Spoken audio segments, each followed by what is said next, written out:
DOT tax சேனலுக்கு வணக்கம். உளுந்தூர்பேட்டையில் நடைபெற்ற விசிகாவின் மாநாட்டில் விடுதலை சிறுத்தைகள் கட்சியினுடைய தலைவர் திரு திருமாவளவன் அவர்கள் செய்த அறிவிப்பு தாவேகாவுடன் கூட்டணியை கம்பீரமாக, அதாவது முழு கூட்டணியாக அறிவித்துள்ளார்.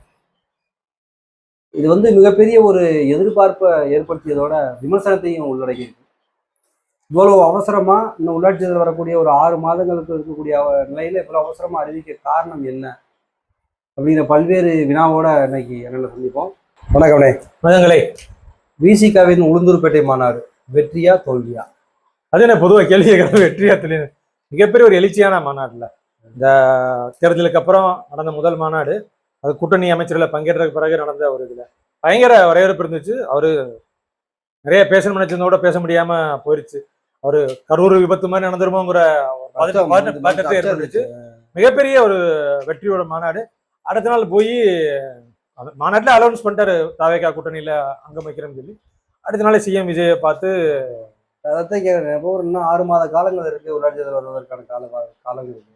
இல்ல காலங்க இல்ல அவசரமா அறிவிக்கிறது அவசரம் இல்லை. நம்ம கூட்டணி அமைச்சர்ல பங்கேற்றுட்டாலே கூட்டணி ஆயிட்டு அலௌன்ஸ். நீங்க அப்படி ஒரு கம்யூனிஸ்ட் சொல்லலாம்.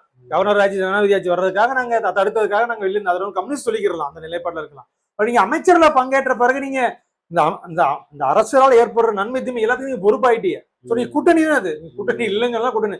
ஸோ வன்னியரசா அமைச்சரா இருக்காரு. அவருக்கு ஒரு கஷ்டமான சூழல் இருந்துச்சு, ஒரு நிர்பந்தம் இருந்துச்சு. கட்சி ஒரு நிலைப்பாடு இருக்கு, நம்ம அரசாங்கத்துல இருக்குங்கிற மாதிரி ஒரு அவர்தான் ரெண்டுக்கும் நடுவுல மாட்டிக்கிட்டு இருந்தாரு. இப்ப அவருக்கு ஒரு நிம்மதியா தூங்கியிருப்பாரு. ஓகே, நமக்கு ஒரு கூட்டணி அலௌன்ஸ் பண்ணது நிர்வாகம் செயல்படணும்ல. அமைச்சர்ல இருக்காருல்ல அவரு. ஸோ சமூக நலத்துறையில இருக்க அவர் செயல்பாடுகள் கரெக்டா போகணும்ல. இங்கிட்டு இல்லாம அங்கிட்டு இல்லாம கட்சி ஒரு ஸ்டாண்ட்ல இருக்கு, நம்ம ஒரு ஸ்டாண்ட்ல இருக்குங்கிற மாதிரி அந்த ஸ்டாண்ட் வந்துருச்சுல. ரவிக்குமார் பேசினது, சிந்தனை செல்வன் பேசினது, இவர் ஒரு ஸ்டாண்ட்ல இருக்கிற மாதிரி குழப்படி கட்சிக்குள்ள வந்துருச்சு. இப்ப இன்னைக்கு இறங்கி ஆளுநர் சாமிநாஸ் முடிவு என்னன்னு தெரியாம இருக்கு. ஸோ அந்த குழப்பங்கள் இருக்கக்கூடாது இல்ல. அப்ப கட்சி ஒரு ஸ்டாண்ட் எடுத்துருச்சு, கூட்டணியில இருக்குங்கிறப்ப இப்படி தேர்தல் வெற்றிக்கு பிறகு உண்மையிலே தாவேகா, அதாவது தேர்தல் வெற்றிக்கு பிறகு திமுக கூட்டணியில் இருந்தக்கூடிய விசிகா, கம்யூனிஸ்ட், காங்கிரஸ் இந்த கட்சிகளை அவருடைய கூட்டணியில இருந்து இன்னைக்கு ஆட்சி அமைச்சிருக்காங்க. இப்போ இந்த கூட்டணியில என்ன சொல்றாங்கன்னா, பாமக உள்ளதுக்கான தாவேகா ஒரு வேலை பார்க்குது, அதுக்காக ஒரு அவசரமா திருமாவளவன் அறிவிச்சார் அப்படிங்கிற மாதிரி பேசப்படுது. இது எந்த மாதிரி பேசுறது? அது உண்மைதான், உண்மையாத்தானே எடுத்துக்க வேண்டியிருக்கு. சௌமியானுடைய அப்பா தானே அவரு கிருஷ்ணசாமி, அவருக்கு ரசிகால் தமிழ் விருது சுதந்திரத்துல கொடுத்தாங்கல்ல. ஸோ அப்படி ஒரு மூவ் தாவேகாச்சும் அந்த டிரான்ஸ்பரன்சி இல்லை. அவங்க எல்லாம் எடிஎம்கேல ஆளுக எடுக்கிற இந்த மாதிரி வேலையெல்லாம் பாக்குறாங்கல்ல. ஸோ நீங்க நம்ப தகுந்த ஒரு கூட்டாளி மாதிரி அவங்க இல்ல. ஸோ பின்னணியில செயல்பாடுகள் தெரியுதுனால அவங்க அந்த உண்மையா கூட இருக்கலாம். ஸோ அதை கொண்டு கூட அவங்க பண்ணிருக்கலாம். ஏற்கனவே கவர்னர் ஆட்சி வரக்கூடாதுங்கிற சொல்லிட்டு நம்ம இது பண்ணி கொடுத்தோம். பட் தொடர்ந்து நிறுவனம் செயல்படும் இந்த மாதிரி செயல்பாடுகள் தடுக்கிறக்கா கூட அவங்க பண்ணிருக்கலாங்க. அந்த மூவ் கண்டிப்பா இருந்திருக்கும். பாமகவோட இது இருந்திருக்கும். விசிகாவோட நிலைப்பாடு எவ்வளவு காலம் தொடர்ந்து விசிகா கூட சில கழக குரல் வருதுல. ஸோ எவ்வளவு காலம் பயணிக்கும் சொல்ல முடியாது. கம்யூனிஸ்ட் ஆல்ரெடி வெளியே இருந்து குறைச்சல கொடுக்குறாங்க. விசிகாவுக்கும் சில நிலைப்பாடு மாறிடுச்சு, நம்ம என்ன மாதிரி ஆகும்னா அப்படி ஒரு சிந்தனை அந்த சிந்தனை அவங்களுக்கு ஆட்சியை தக்க வைக்கிறதுக்கு எதெல்லாம் பண்ணாங்கிற. அவங்க 5 வருஷம் கவர்மெண்ட் ரன் பண்ணணும்ல. அவங்க சைடு அந்த மாதிரியான எண்ணங்கள் இருக்கிறது தப்புன்னு சொல்ல முடியாது. பட் அவங்க அதை நோக்கி போற மாதிரியே தெரியுதுல. அப்ப தாவேகாவுக்கு விசிகா ஒரு ஆதரவு உண்மையை எந்த மாதிரி இருக்கு? ஏன்னா கொள்கை ரீதியா பாத்தீங்கன்னா இப்பவுமே இப்ப பார்த்தோம், தொகுதி மறுவரையில கூட முதல்ல எதிர்ப்பு தெரிவிச்சுட்டு தொகுதி வேணாம்னு சொல்ல தாவேகா அரசு தென் மாவட்டங்களில் கூட்டமைப்புல போயிட்டு என்ன பண்ணிட்டாங்க அப்படின்னா, இல்லை எனக்கு ஒரு குறிப்பிட்ட அந்த மாநிலங்களுடைய அந்த சுயாட்சி கௌரவம் போகாமல் கொண்டு பார்த்து கொஞ்சம் சொல்றாங்க. இதுக்கு எப்படி விசிகா இந்த மாதிரி ஒரு அதிரடியா தாவேகா முடிவெடுக்க முடியல. பட் இதுல எல்லாம் கருத்து சொல்ல முடியாத சூழ்நிலைக்கு மாட்டிக்கிட்டாங்க. அதுக்கு கார் இல்ல, எம்எல்ஏ கார் கொடுக்குற கார் கொடுத்தா வரவேற்கிறங்கிற மாதிரி சூழல் சொல்லிட்டு தானே இருக்கு. கம்யூனிஸ்ட் மத்த கட்சியில என்ன சொல்றாங்க? ஆக்சுவலி கம்யூனிஸ்டுக்கு தேவையில்லை, ஆனா விசிகா எம்எல்ஏ கார் தேவைதானே அவருக்கு. மாதிரி ஒரு அரசாங்கம் நிதி நிலைமை காரணமா சொல்றப்ப எம்எல்ஏக்களுக்கு பெரும்பான்மையான எம்எல்ஏக்களுக்கு தேவைப்படுற எம்எல்ஏக்கு மட்டும் கொடுத்தா பரவாயில்ல. பொதுவா எல்லா எம்எல்ஏ கொடுக்குறோம், பெரிய எவ்வளவு எக்ஸ்பென்ஸ் வரும். அந்த ஒரு நிதிநிலை சரலைங்கிறாங்கல்ல, தொடர்ச்சி எடுத்துட்டு போயாச்சு.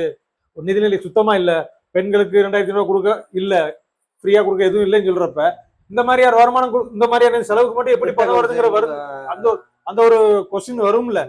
இல்ல விசிக்கு அந்த மாதிரி இதெல்லாம் சப்போர்ட் பண்ண சூழ்நிலை ஏற்படும். இப்ப கம்யூனிஸ்ட் என்ன சொல்றாங்கன்னா, இன்னைக்கு தேவையில்லை. ஆமா, ஆமா. இல்ல இன்னைக்கு சொல்லியிருக்காரு திருமாவளவன் என்ன சொல்லியிருக்காருன்னா, கம்யூனிஸ்டுகள் வந்து தாவேகாவுக்கு சப்போர்ட் இருக்கணும், குறைச்சு கொடுத்துட்டே இருக்கக்கூடாதுங்கிற மாதிரி சூழல் கொண்டு வர்றாங்க. சரி, கூட்டணி அமைச்சர்ல பங்கேற்றுட்டா இந்த மாதிரியான கட்சியை ஆதரிச்சு போற சூழல் தானே வரும். இந்த மாதிரியான சின்ன சின்ன சலசலப்புகளுக்கு பிரச்சனை இல்ல. நம்ம ஏற்கனவே திருமாவளவனை பத்தி நிறைய பார்த்துருக்கோம். என்ன சொல்றோம்னா, திமுக வந்து ஆட்சியில இருந்தாலும் கூட கிட்டத்தட்ட வந்து ஒரு சோசியல் சொசைட்டில வந்து பாத்தீங்கன்னா ஒரு எதிர்ப்புக்கு வந்து முதல் ஆளா கொண்டு போய் இவங்க தான் காமிப்பாங்க. அதாவது கவன ஈர்ப்பு, முதல்வர் கவன ஈர்ப்பு, அமைச்சர் கவன ஈர்ப்பு, மாவட்ட ஆட்சியர் கவன ஈர்ப்பு சொல்லி இந்த கவன ஈர்ப்பு வெங்க வேலை பிரச்சனையா இருக்கட்டும் நம்ம பார்த்துருக்கோம். அது மாதிரி பண்ணுவாங்க. ஏன்னா அதை ஒரு அனுசரிச்சு போறதை விட எதிர்ப்பு உடனே காட்டக்கூடிய கட்சி விசிக. ஆளுங்கட்சியா இருந்தவங்க கூட பரவாயில்ல. அந்த மாதிரி செயல்பாடு இனிமேல் எடுக்கிறதுக்கு வாய்ப்பு இருக்காங்க. செயல்பட முடியுமான்னு தெரியலையே. அவரு சட்டசபையில பார்த்திருப்பிய வன்னியரசு பேசுறப்ப என்ன சொன்னாரு, மோடி அமித்ஷாங்கிற வார்த்தையே தான் சொன்னாரு. உடனே ஆதரவு அமைச்சர் நிறுத்திட்டு நீக்க சொல்றாரு. ஏன் மோடி அமித்ஷாங்கிறது ஒரு பேரத்தானே சொல்றாரு, இதுல என்ன இருக்கு, வேற தப்பா ஒண்ணு சொல்லலையே. ஏன்னா விசிகாவுடைய முழு இதே வந்து அப்புறம் நீங்க உங்களுடைய கொள்கையை விட்டு கொடுக்குற மாதிரி சூழல் வருதுல. ஒரு அமைச்சரு மோடி அமித்ஷா சொல்றதுல உங்களுக்கு என்ன தப்பான வார்த்தை? நீடித்தா விசிக தொடர்ந்து பயணிக்குமா தாவேக்காவோட? பட் நீங்க சொல்ற ஒரு பாயிண்ட் ஒண்ணு சொன்னீங்கல்ல, பாமக மேட்டரை வச்சுக்கிறோம்னா பயணிக்கிற மாதிரி சூழல் ஏற்படும் போல. பட் இதனால விளைவுகள் நிறைய விசிகா இழக்க வேண்டி வரும் அரசியல் ரீதியா. இப்ப நீங்க அந்த பாஜக எதிர்ப்புல நீங்க இருந்தீங்க, திமுக கூட தடுமாற்ற வரப்ப நீங்க நிறைய இருந்தீங்க. அந்த இதுக்கு நீங்க அத தளர்ற மாதிரி ஆயிரமோ சூழல் இருக்கு. இன்னமுமே வந்து பாஜகவும் பாமகவும் கூட்டணி இருந்தால் விசிகா அந்த இடத்துல இடம்பெறாது. அந்த முழக்கம் இன்னமும் திருமாவளவன் இருக்குன்னு சொல்றாங்க. கண்டிப்பா பாமக மட்டும் இல்ல, பாஜக இருக்குல்ல. தாவேகா கூட்டணியிலுமே பாமக பாஜக வந்தால் விசிக வந்து அந்த நிலைப்பாடு கண்டிப்பா மாறும். அதுல மாறும். பட் சில கொள்கை முடிவுல அவங்க அந்த முடிவை சப்போர்ட் பண்ற மாதிரி சூழல் இருக்காங்களா? அமைச்சர்கள் அங்கம் வச்சுட்டா நீங்க சப்போர்ட் பண்ற மாதிரி சூழல் வந்துரும்ல. இப்போ கூட லஞ்சம் இல்லாத ஆட்சி வரவேற்கிறோம். 5 ஆண்டுகள் இதே போல லஞ்சம் இல்லாத ஆட்சியா அம்மைக்கு வந்து விசிகா சொல்றாங்க தலைவர் திருமாவளவன். லஞ்சம் ஆட்சி நம்ம இப்போ முடிவு எடுக்க முடியாது. 3 மாசத்துக்கு பெரிய இனிமே தானே தெரியும் என்னென்ன மாதிரியான ஸ்கீம் அலௌன்ஸ் பண்ணி நல்ல மாதிரியான விஷயங்கள் தெரிய வரும். தாய்மாமன் அந்த ஸ்கீம்ல ஒரு ஜுவல்லரி கம்பெனி கொட்டேஷன் கொடுத்து எடுத்திருக்காங்க, வெறும் ₹1. இந்த மாதிரி ஸ்கீமோட ரிசல்ட் நமக்கு எப்ப தெரியும்? ஸோ அந்த பிராண்டோட ஒரு அம்பாசிடரா நடிகரா இருக்கப்ப இருந்தாரு. ஸோ இந்த மாதிரியான விஷயங்களுக்கு பின்னாடி என்னென்ன இருக்குன்னு தெரியாது இல்ல. இப்போ டெண்டர்ல இந்த மாதிரி விட ஆரம்பிப்பாங்க. ஸோ இப்போ நம்ம ஒரு முடிவுக்கு வர முடியாது. இப்போ லஞ்ச ஊழல்ங்கிறது ஒரு கருத்தை சொல்றாங்க. ஆட்சியோட செயல்பாடுகள் 3 மாசம் நம்ம சொல்ல முடியாது, தெரியும். பட் இந்த மாதிரி தொடர்ந்து லஞ்ச ஊழல் நல்லது தானே, மக்களுக்கு நல்லது தானே, அதானே எதிர்பார்க்கிறாங்க. கண்டிப்பா அதானே மிகப்பெரிய திமுக மிகப்பெரிய தோல்விக்கும் அது ஒரு காரணமா போச்சு. லஞ்ச ஊழல்ங்கிற ஒரு பேச்சுவார்த்தையே வந்து வாங்கினாங்களோ அது ரெண்டாவது பிரச்சனை பேச்சு இருந்துச்சுல. நிர்வாக ரீதியான வந்து வெளிப்படையா கேட்கறாங்க அப்படிங்கிற மாதிரிலாம் பேசப்பட்டுச்சு. பார்ட்டி ஃபண்ட் அந்த ஃபண்ட் இந்த ஃபண்ட் உங்களுக்கு பெரும்பான்மையான அரசோட ஸ்கீம்ஸ் பாதி லஞ்ச ஊழல்ல தானே போச்சு. திருமாவளவன் வந்து இப்ப தடுமாற்றத்துல இருக்காரா? தடுமாற்றத்தை சந்திக்கிறாரா? கொள்கை ரீதியாகவும் சரி, கோட்பாடு ரீதியாகவும் சரி, ஒரு தெளிவான ஒரு தைரியமான ஒரு முடிவு. ஒரு 2026 தேர்தலை முன்கூட்டியே ஒரு இப்படித்தான் அவருக்கு நினைச்சிட்டாரு. ஸோ அதனாலதான் அவரு மாநில அரசியலுக்கு வரணும், எம்எல்ஏ காட்டுமன்னர் நிக்கலாம்னு சொல்லி ஒரு பிளான் பண்ணார். அதுக்கு தான் அவருக்கு இந்த தேர்தல் ஓரளவுக்கு புரிஞ்சிருச்சு. அவரு விஜயோட எழுச்சி தாவேக்கோட வளர்ச்சி அவர் ஓரளவுக்கு கணிச்சிட்டாரு. இப்படித்தான் ஆகும், ஆகும். திமுக ஆட்சி அமைக்க தொங்கு சட்டசபை வரும், அப்ப நம்ம சட்டசபைக்கு போனா ஒரு இதா நினைச்சாரு. பட் மாற்றமா தாவேக ஆட்சி அமைக்க சூழல் இருந்துச்சு. ஸோ ஏதோ ஒரு இந்த தேர்தலை முன்கூட்டியே கணிச்சிட்டாரா? அதுதான் நம்ம இதா சொல்ல முடியும். கணிப்பு சரியா தானே அமைஞ்சிருக்கு. பட் இந்த கவர்னர் ஆட்சி வந்துடக்கூடாது, பாசிச ஆட்சி அமைஞ்சிடக்கூடாதுங்கிற ஒரு இதுக்கு தான் உள்ள போனாங்க. பட் அந்த தாவேக ஆட்சி அதுல எதிர்ப்புல முழுமையா இருக்காங்கிறது நமக்கு கொஸ்டினா இருக்கு. பாசிச எதிர்ப்புல முழுமையா இருக்கா? உங்க பாஜகங்கிற வார்த்தை யூஸ் பண்ண மாட்டேங்கிறாங்க, சட்டசபையில மோடி அமித்ஷா வார்த்தை நீக்க சொல்றாங்க. ஸோ அந்த எந்த அளவுக்கு பாஜக எதிர்ப்புல இது எந்த மாதிரி ஒரு தாக்கத்தை நீங்க நம்ம அதைத்தான் யோசிக்கணும். பாஜக எதிர்ப்புல தலை தூக்கி நிற்கிறது விசிகா. மோடி பிரதமர் மோடியுடைய பேரையோ இல்ல உள்துறை அமைச்சர் அமித்ஷாவுடைய பேரையோ சொல்லும் போது அது அவை குறிப்பிட்டு நீக்கி சொல்ற அளவுக்கு ஒரு அதிகாரமற்ற இருக்காப்புலையா வன்னியரசு அப்படிங்கிற மாதிரி தான் கேட்கப்படுது. கண்டிப்பா அந்த கேள்வி எழும். கண்டிப்பா அந்த கேள்வி எழுங்க. நம்ம உதாரணத்துல ஆளுநர் சவனாஸ் மாதிரி எடுத்துக்கலாம். கட்சியில கலக்குரல் எழுப்பிக்கிட்டு இருக்காரு. இப்ப ஏன் அழகான்னு தெரியல. அவரு கம்யூனிஸ்ட் சில நாள் பிரச்சனை பண்ணிருப்பா, கேள்விப்பட்டிருப்பீங்க. சீஃப் செக்ரட்டரிய எதிர்ப்பு தெரிவித்து கம்யூனிஸ்ட் பேசினார். இது 1 மாசம் பேட்டிக்கு முன்னாடியே சவனாஸ் என்ன சொன்னாரு? எலெக்ஷன் கமிஷன் போட்ட ஆபீசர்ஸ் எல்லாரையும் மாத்திட்டீங்க, இவரை மட்டும் வச்சிருக்கீங்க. அவரோட செயல்பாடு முழுக்க எப்படி இருக்கு? பாசிசத்தோட செயல்பாடு தானே இருக்கு. நீங்க ஆளுநர் என்ன சொல்றாருன்னா, இப்ப நம்ம சொல்றோம்னா விசிகாவினுடைய நிலைப்பாடு தாவேகா கூட்டணி, ஆளுநர் ஷானவாஸ் மட்டும் தனியாவே வந்து கேட்டா நான் வந்து ஏற்கனவே முன்னாடியே பார்த்துட்டோம், தலைப்பாவே பார்த்துட்டோம் நமக்கு. அப்ப ஆளுநர் ஷானவாஸுடைய அந்த செயல்பாடுகள் வந்து எப்படி விசிகாவோட சேர்ந்து அங்கம் வைக்கிற இல்ல மாதிரி அவர் என்ன சொன்னா விசிகோட கொள்கையை சொல்றாரு. விசிகோட கொள்கை இது. பட் சுச்சுவேஷன் ஒண்ணு இருக்குல்ல உங்களுக்கு, அரசியல் நிலைப்பாடு மாறுறப்ப நம்ம அதுக்கேற்ற மாதிரி பயணிக்கணும். கொள்கையை விட்டு கொடுக்காம நிர்வாக ரீதியா நம்ம மட்டும் அட்ஜஸ்ட் பண்ணி தான் போகணும். அதுக்காக நாங்க முழுக்க முழுக்க இப்படித்தான் இருப்போம் பயணிக்க முடியாது. முழுக்க கொஞ்சோட தாவேக்கா ஆதரிக்கலையே அவரு. தாவேக்கா வந்து இப்பவும் சொல்றாரு, தாவேக்காவை பாஜகனுடைய வந்து தேர்தல் அரசியல் அப்படி செட் ஆகாது. அமைப்பு ரீதியா செயல்படுறிய அப்படிங்கிறப்ப சங்க ரீதியா அமைப்பு ரீதியா செயல்படுறாங்க. ஒரு இயக்கம் தேர்தல் அரசியல் அட்ஜஸ்ட் பண்ண தேவையில்லை. நான் இதே கொள்கையில திகாவா நான் RSS ஒன்னும் பிரச்சனை இல்லை, இதே செயல்படலாம் இருப்பேன், நான் அதிகாரத்துக்கு வரப்போறது இல்லை, எனக்கு தேவையான அதிகாரத்துக்கு வரும், நான் அதிகாரத்துக்கு வரப்போறது நீ ஸ்ட்ராங்கா பேசலாம். பட் நம்ம தேர்தல் அரசியல் நிக்கிறப்ப சில அட்ஜஸ்ட்மெண்ட் பண்ணிட்டே ஆகணும். நம்ம இப்படி ஒரு முடிவு எதிர்பார்க்கல. நம்ம திமுக உடனே பயணிச்சோம். திமுக விசிகாவில் வந்து ஆலோசனை குடைச்சல் உள்ளாதானே, விசிகாவில் ஆலோசனை குடைச்சல் இருக்கு. அதாவது எப்படின்னா வெளியும் போக மாட்டாரு, உள்ளே வர மாட்டாங்க, அப்படி தொங்க இருக்க மாதிரி. ஆமா, அந்த மாநாட்டுக்கு வரல இல்ல, மாநாட்டுக்கு முதலமைச்சராக மாநாட்டுக்கு வரலங்கிற பெரிய கட்சியோட பெரிய ஒரு அவமரியாதான செயல் தானே. இதற்கு மேல ஒரு கட்சியில நீடிக்கிறது கட்சிக்கு ஒரு சங்கடம் தானே. அப்புறம் இதுக்கு மேல முதன்மை செயலாளர் வச்சுக்கிற கட்சியில பயணிக்க வேண்டிய அவசியம் நீங்க சொன்னது மாதிரி எதிர்பார்க்கறாங்களோ அவங்க கட்சியில் டீ கட்டும் போய்க்கணும் எதிர்பார்க்கலாம், இல்ல ஏதோ ஒரு ஆடுபடி ஆட்டுற மாதிரி தெரியுது. அதுக்கு ஒரு முடிவு வந்தா பெற்றது, தேவையில்லாத அவருக்கு மனசங்கடங்கள் தானே. அவருக்கு என்ன வாய்ப்போ அவர் அதை பார்த்துட்டு போயிடலாம். கட்சி எதுக்கு ஒரு விளக்கம் குடிச்சுக்கிட்டு எல்லா யூடியூப் சேனல் பார்த்து அவர் சொந்தமா ஒரு கேள்வி கேட்க வேண்டிய அவசியம் இல்லை. இல்ல அது ஆட்சி நிர்வாகத்துல வந்துட்டிய நிர்வாக ரீதியான செயல்பாடு பார்க்கணும், கட்சியிட்ட வளர்க்க வேண்டிய சூழ்நிலை இருக்கப்ப இந்த ஒரு கொஸ்டினுக்கு பதில் சொல்லிக்க வேண்டியதுக்கு அவசியமே இல்லை. இல்ல இப்ப ரெண்டு தரப்பும் பேசி ஒரு சுமூகமான முடிவுக்கு எட்டிடுறது விசிகாக்கு ஒரு சுமூகம் எட்டு நல்லது, விசிகா தலைமைக்கு ஒரு நல்லதுதான் தோணும். அவர் ஒரு இதை பார்த்துட்டு போயிடலாம் அப்படிங்கிற மாதிரி தான் தோணுது. இந்த மாநாடு பாக்குறோம், ஏற்கனவே சொன்ன மாநாடுக்கு அதுக்கு முன்னாடி விடுதலை சிறுத்தைகள் கட்சியில இருந்து அவங்க ரொம்ப பேர் வந்தீங்கன்னா தாவேக்காவை பயணிச்சுட்டாங்க, போயிட்டாங்க. விடுதலை சிறுத்தை அவ்வளோதான் முடிஞ்சிச்சு. கிட்டத்தட்ட வந்து விசிகாவில் இருக்கக்கூடிய ரசிகர் பட்டாளத்தை நடிகரை தேடி போயிட்டாருனாங்க. ஆனா இந்த மாநாடு வந்து மிகப்பெரிய எழுச்சியோட மாநாடு. கூட்டணி அமைச்சரவை வந்திருக்கோம்ல, கூட்டணி அமைச்சரவை வந்திருக்கோம்னா அடுத்த கூட்டணி அமைச்சர் வந்தாச்சு, ஆளுங்கட்சி தான் தொடர் வெற்றி. நீங்க ஒவ்வொரு கூட்டத்திலையும் பார்த்தோம்னா நம்ம கூட்டணி அறிவிச்சோம்னா அந்த கூட்டணி கட்சி கொடி பரப்பும், அந்த விசிகா கொடி மட்டும்தான் இதுல முழுக்க விசிகா மாநாடுதான், விசிகா தொண்டர்கள் மட்டும்தான் வந்திருக்காங்க. அவ்வளவு பிரியமா அப்ப கட்சி வலுவாத கட்சி வலுங்கிறத விட நீ ஆளுங்கட்சி கூட்டணியில இருக்கீங்க, அமைச்சர்கள் இருக்கீங்கல்ல. இப்போ வருகின்ற உள்ளாட்சி தேர்தல் அந்த வரப்போற தேர்தல் எல்லாமே உங்களுக்கு அதிக இடங்கள் சீட்டு கிடைக்கும். அந்த ஒரு ஆட்டோமேட்டிக்கா உங்களுக்கு கூட்டணி அமைச்சர்கள் உள்ள இது அதானே. உங்களுக்கு கட்சி காங்கிரஸோட பெரிய இது அதானே. நாங்க இத்தனை ஆண்டு காலம் திமுக பயணிக்கிறேன், எங்களுக்கு இதுல அதிகாரத்துல பங்கு தரல, மத்தியில பங்கு எடுத்துக்கிறிய, மாநிலத்துல பங்கு தர மாட்டேன், நீங்க கட்சி வளர முடியாம போனது காரணமேங்கிறத காங்கிரஸோட பெரிய குற்றச்சாட்டு. விசிகாவோட 2010 மக்களால் கூட்டணி உருவாக காரணமே என்ன?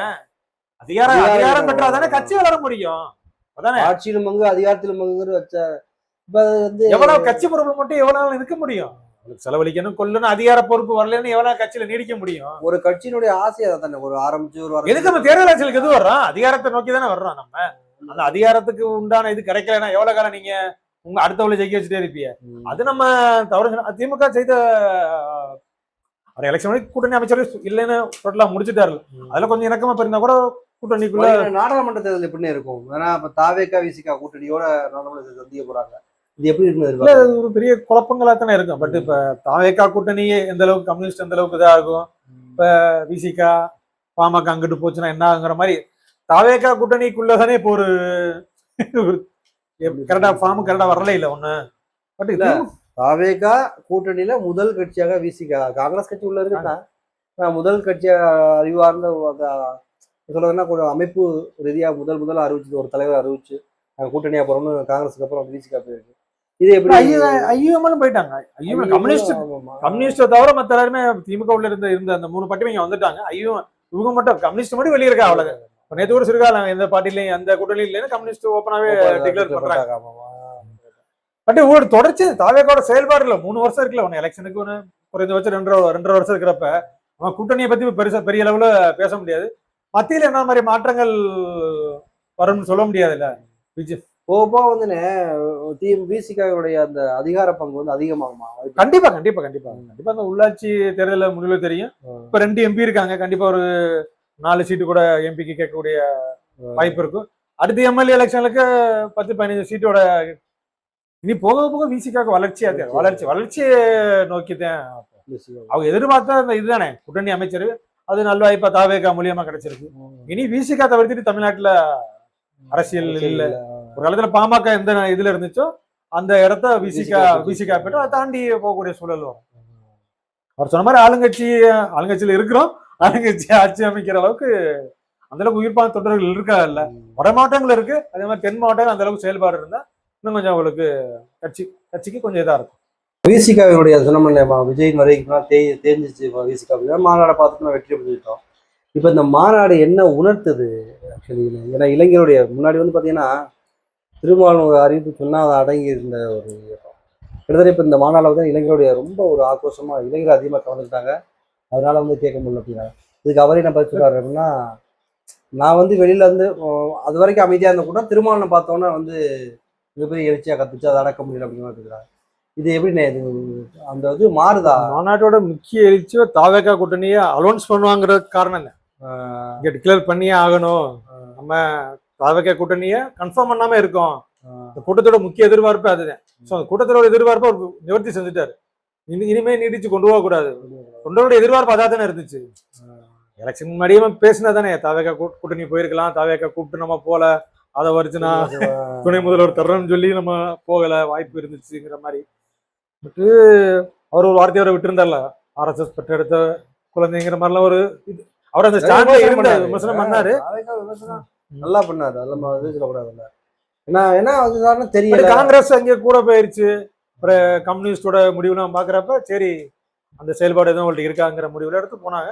பட் தொண்டருடைய எண்ணம் முழுக்க தாவக கூட்டணி இருக்குங்கிற ஒரு சூழல் அவருக்கு நெருக்கடி இருக்கு. அவருக்கு நம்ம அடுத்து நம்ம வந்து முன்னாடியே திமுக கூட்டணியில பார்த்தோம்.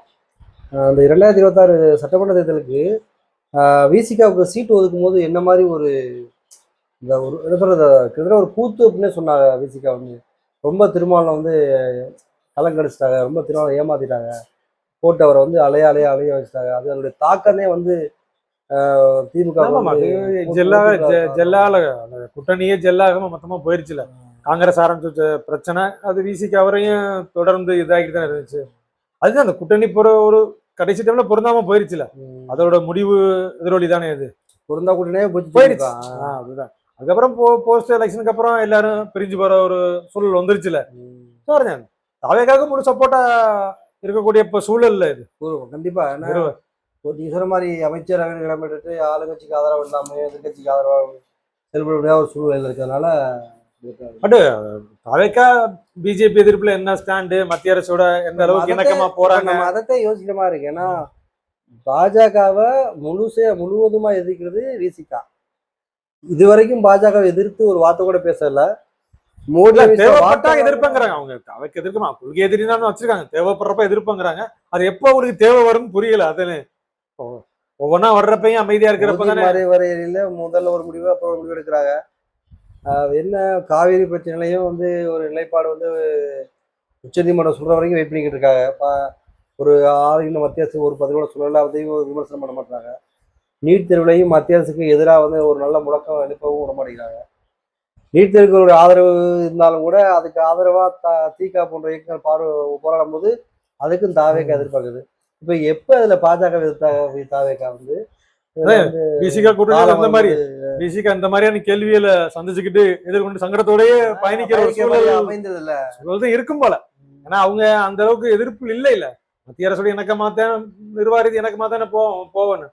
எங்களுக்கு நிதி தேவைப்படுது, அது வாங்க வேண்டிய சூழல், அவங்கள்ட்ட நிக்க வேண்டிய நிலை இருக்குல்ல. அப்படித்தான் திமுக மாதிரி முழுக்க எதிர்ப்பு அரசியல் பண்ண முடியாதுல்ல.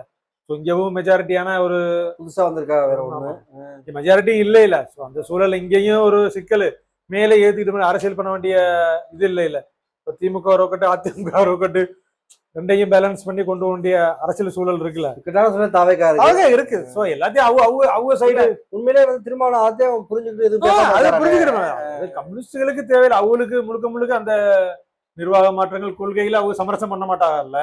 பட் விசிகா அதை பேலன்ஸ் பண்ணி கொண்டு போக பாக்குறாங்க. ரெண்டு மாதிரி சங்கடங்களை சந்திக்க வேண்டி வரும். எல்லாரும் நிறைய சந்திக்க வேண்டிய எல்லாத்துக்கும் அமைச்சர்களை பங்கு பெற்று இருக்காங்கல்ல, அந்த கேள்விக்கெல்லாம் பதில் சொல்ல வேண்டிய வரும். கட்சி ரீதியான சங்கடங்கள் மாதிரி தாவேக்கா வந்து திமுகவை எதுக்கணும், அதிமுகவை எதுக்கணும். விசிகா ரெண்டையும் பேலன்ஸ் பண்ணி கொண்டு போகுதோ தாவேக்கா அப்படிங்கிற மாதிரி தாவேக்கால சொல்ல முடியாத விசிகா அப்படியே அமைதியா வாங்கிட்டு போகுது அப்படிங்கிற மாதிரி. நிர்வாகத்துல பங்கேற்ற அந்த ஒரு பிரச்சனை இருக்குல்ல, முழு முழு இதே நம்ம தானே தாங்கி கொண்டு போகணும் சொல் இருக்கு. அவங்க வேற அப்படி ஓப்பனா பேச மாட்டேங்கிறாங்கல்ல, எல்லாம் பிரசா அட்டன் பண்ண மாட்டேங்கிறாங்க. முழுக்க முழுக்க கூட்டணி கட்சி நம்ம தானே பேச வேண்டி இருக்கு. சிஎம் பிரசே சந்திக்க மாட்டாரு, அமைச்சரும் 4 பேர் சந்திச்சாலுமே முரண்பட்ட கருத்துக்களை தானே பேசுறாங்க. ஸோ கூட்டணி கட்சிங்கிற முறையில கவர்மெண்ட்டுக்கு சப்போர்ட்டா இருக்க வேண்டிய சூழல் விசிகாவுக்கு இருக்கு. பட் இந்த மாதிரியான பிஜேபி எதிர்ப்புல சங்கடங்களை சந்திக்க வேண்டிய சூழல் விசிகா தலைவருக்கு இருக்கு, கண்டிப்பா இருக்கும். அந்த மாதிரி சூழல் ஆளுநர் சவரமா மாதிரி ஆளுக கட்சியில தொடர்ந்து பயணிக்க முடியாத சூழல் உருவாகும். தலைவருடைய ஃபீலையும் புரிஞ்சுக்கலாம் ஆளுநர் சார் வந்து திருமாவளவன் எவ்வளவு மாதிரி ஒரு கேட்டான சூழல். அவர் ஓவரா பேசிட்டாருல்ல, எலெக்ஷன் முன்னாடி ஓவரா பேசிட்டாரு. எடுத்த பிள்ளைன்னு திருமாவளவனே வந்து இவர் ஸ்டாண்டு மாறல, அதான் இவர் ஏன் அந்த ஸ்டாண்ட்ல மாறல, தனிப்பட்ட என்ன இதுன்னு தெரியல நமக்கு. கட்சிக்குள்ள என்ன தனிப்பட்ட இது நமக்கு தெரியல. வெளிமட்டத்துல பேசுற வச்சு நம்ம பேசுறோம், பட் உள்ள என்னன்னு நமக்கு முழுமையா தெரியல. இல்ல அவருடைய கருத்து தாவேக்கா கூட கூட்டணி வேணாம்னு நினைச்சிருக்கலாம், பட் பொது கருத்து இருக்காம அந்த பொது கருத்தை வெளிப்படுத்தி இருக்கலாம். இல்ல அவருடைய ஆதரவோட தான் எங்க கருத்து தாவேக்கா கூட்டணிக்கு போகும்போது அவருடைய கருத்து வேற வந்திருக்கும். பட் பொது கட்சியோட கருத்து பெரும்பான்மை கருத்து அப்படி வெளிப்படுத்த முடியாது இல்ல, ஏன்னா அந்த சூழலை கட்சி விட்டு வெளியே வர மாதிரி சூழல் வந்திருக்கும்ல. அதை நம்ம புரிஞ்சுக்கணும். பட் கட்சியில இனிமே பயணிக்க வேண்டிய சூழல் இல்லதான் ஒரு இருக்கு. உண்மையை சொல்ல மாதிரி நீங்க தாவேக்கா கூட்டணியில வந்து பல தாவேக்காவோட விசிகா கூட்டணி வைத்ததால பல விவாதங்களை சந்திக்குது, பல கட்சிக்கு ஒரு எழுச்சி ஏற்பட்டிருக்கல. மாநாடு வெற்றியத்துல ஃபர்ஸ்ட் கேட்டீங்கல, அந்த மாநாடு வெற்றிக்கு காரணம் தாவேக்கா கூட்டணி தான். கூட்டணி அமைச்சரவை தான். அதுல ஒரு எழுச்சி வந்திருக்கா இல்ல. திமுக 2 சீட்டு ஜெயிச்சிருக்காங்க, ஆட்சி அதிகாரத்தில் இல்லைன்னா என்ன மாநாட்டில் என்ன பெரிய எழுச்சி வந்திருக்குங்கிறீங்க. மாநாடு தீர்ப்பா கூட்டம் கூடியிருக்கும், இந்த ஒரு எழுச்சி இருந்திருக்கான்னு சொல்ல முடியாதுல்ல. கூட்டணியில பங்கேற்றது, கூட்டணி அமைச்சரவையில பங்கேற்றது அந்த எழுச்சிக்கு முக்கிய காரணம். கண்டிப்பா பார்ப்போம்ல கூட்டணி எவ்வளவு தூரம் பயணிக்குது, விசிகாவுடைய வளர்ச்சி எந்த மாதிரி போகுது அப்படின்னு சொல்லி பார்ப்போம்.